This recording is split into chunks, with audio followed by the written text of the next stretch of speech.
வாயாடி இன்னும் போகலையா? போகலையே மனுஷா. ஓ வண்டிக்கு பக்கத்துல என் வண்டி இருந்தா எப்படி இருக்கு தெரியுமா?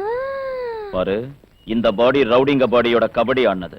ஜாக்கிரதையா இரு. ரவுடிங்க பாடி எதுக்கு வாதியாரே? என்னோட இருக்கக்கூடாது கபடி? கபடி கபடி கபடி கபடி கபடி கபடி கபடி கபடி கபடி எதுக்கு வாதியாரே அடிக்கிற? பைத்தியமா உனக்கு? நான் சொல்றதுல தப்பு என்ன இருக்கு வாதியாரே? உன் உடம்புல காக்கி, என் உடம்புலயும் காக்கி.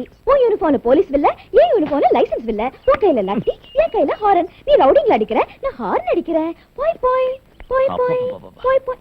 உன்னை எவன் கட்டிக்கிட்டாலும் சரி, ஒரு வருஷத்துக்குள்ள சாமியார் ஆயிடுவான்.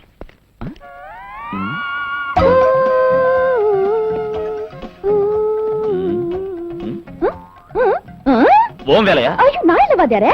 பெல்ட் கழட்டு. இங்க வேண்டாம் வாத்தியாரே, நான் இருக்கிறது உங்க ஆட்டோஸ்ல தானே, அங்க வெச்சுக்குவோம். எதுக்காக ஆடிக்கிட்டே பேசுற நீ? நின்னு பேசக்கூடாது. ஆட்டோ ஓட்டி ஓட்டி குலுங்கி குலுங்கி ஆடி பழகிடுச்சு. ஆட்டோ அதிகமானா இடுப்பு ஒடிஞ்சிடும், ஜாக்கிரதை. அது இருக்கட்டும் வாத்தியாரே, இப்போ ஓ வண்டியில காத்து இல்ல, என் வண்டியில ஏறு. உன்னை ஏத்துக்கிட்டு ஜாலியா அண்ணா சாலையில இருந்து கொண்டு போனா பீட் கான்ஸ்டபிள்ஸ் ரூட்லயே மயக்க போட்டு விழுந்து நைஸா கொண்டு போய் பீச் ஓரத்துல ஸ்டாப் பண்ணி அடி ஆத்தாடி